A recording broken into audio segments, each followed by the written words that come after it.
ಈ ಮೊದಲದು ವಾಚದ ಚರ್ಚೆ ಆಗ್ತದೆ. ಈ ಹಿಂದೆ ನಮ್ಮ ಒಬ್ಬರೇ ಇದ್ದಾರೆ ಸಂದರ್ಭದಲ್ಲಿ ಸಿದ್ದರಾಮಯ್ಯನವರು, ಈ ಸಲ ಇಬ್ಬರಾಗಿದ್ದಾರೆ, ಜೋಡಿ ಆಗಿದ್ದಾರೆ. ಜೋಡಿದಾರರಾಗಿ ನೀವು ಚಲೋ ಆಡಳಿತ ಮಾಡ್ರಿ ಅಂತ ರಾಹುಲ್ ಗಾಂಧಿಯವರು ಕೊಟ್ಟರೆ, ಜೋಡಿದಾರರಾಗಿ ಇವತ್ತೊಂದು ಏನಪ್ಪ ಕಾರ್ಟಿಯರ್ ಶಾರ್ಟೋಸ್ ಕಾರ್ಟಿಯರ್ ಗಿಡ ಕಟ್ಕೊಂಡು ಭ್ರಷ್ಟಾಚಾರ ನಾವು ಮಾಡ್ತಾಯಿದ್ದೀವಿ ಅಂತ ತೋರಿಸ್ಕೊಂಡ್ರು ಏನೋ ಗೊತ್ತಿಲ್ಲ. ಆದರೆ ಇವ್ರು ಮಾತ್ರ ಬಿ ಜೆ ಪಿಗಿರೋದನ್ನ ಜಬರ್ದಸ್ತ್ ಉಪಯೋಗ ಮಾಡ್ಕೋದ್ರೆ ಮಾತ್ರ ಬಿ ಜೆ ಪಿಗಿರಪ್ಪ ಅಂತಂದ್ರೆ ನಿಮ್ಗೆ ಗೊತ್ತದ.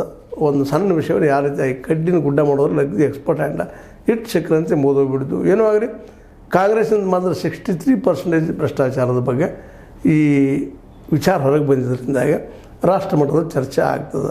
ಇದು ನಿಲ್ಲುವುದು ಯಾವಾಗ ಅಂತ ಎಲ್ಲರೂ ನಾವು ಭ್ರಷ್ಟಾಚಾರ ತೆಗಿತೀವಿ ಮಾಡ್ತೀವಿ. ಇವತ್ತು ನಮ್ಮ ಬಿ ಜೆ ಪಿಗರಂತೂ ಜಬರ್ದಸ್ತಾಗಿ ಹೇಳ್ತಾರೆ, ನಾವು ಇದು ನಿಲ್ಲಿಸ್ತೀವಿ, ಭ್ರಷ್ಟಾಚಾರ ಹೋಗಲಾಡಿಸ್ತೀವಿ, ಓಡಿಸ್ತೀವಿ, ಅದಕ್ಕೆ ನಮ್ಮ ಮತ ಕೊಡ್ರಿ ಅಂತ ಕೇಳಕ್ಕೆ ಶುರು ಮಾಡಿದ್ರು ಅವರು. ಆದರೆ ಇವರಿಂದ ಮುಂದಿನ ದಿನದಲ್ಲಿ ಆಗ್ತದನ, ಇವರು ಆಡುತ್ತಿರುವಂಥ ರಾಜ್ಯಗಳಲ್ಲೆಲ್ಲ ಭ್ರಷ್ಟಾಚಾರ ಹೋಗಿದ್ದಾನೆ ಅನ್ನೋದು ಸಹಿತ ಅವರು ಇದಕ್ಕೆ ಉತ್ತರ ಕೊಡಬೇಕಾಗಿದೆ. ಇದು ಕೇಳಿದ್ರು ಅವ್ರು ಕಾಂಗ್ರೆಸ್ಸಿಗೆ ನಿಮ್ದೇನು ಕಡಿಮೆ ಇದಪ್ಪ ಅಂತ.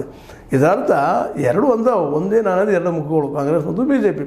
ಇವ್ರ ಮೇಲೆ ಆರೋಪ ಅವ್ರು ಮಾಡಿದಾಗ ಅವ್ರು ಇವ್ರ ಮೇಲೆ ಆರೋಪ ಮಾಡ್ತಾರೆ, ಅದೇ ರೀತಿ ಅವ್ರು ಇವ್ರ ಮೇಲೆ ಮಾಡಿದಾಗ ಇವ್ರು ಅವ್ರ ಮೇಲೆ ಆರೋಪ ಮಾಡ್ತಾರೆ. ಇದರಲ್ಲಿ ಬಕ್ರ ಆಗೋದು ಯಾರಪ್ಪ ಅಂದ್ರೆ ನಾವು ಮತದಾರರು ಅಂತ, ಯಾರನ್ನು ನಂಬುವುದು ಅಂತ. ಏನು ಭ್ರಷ್ಟದಾರ 63% ಇದೆ, ಇವ್ರನ್ನ ಬದಲಾಗಿ ಯಾರಿಗೆ ಓಟ್ ಹಾಕ್ಬೇಕು ನಾವು ಅನ್ನೋದು ಇವತ್ತೊಂದು ದೊಡ್ಡ ಪ್ರಶ್ನೆ ಅದ.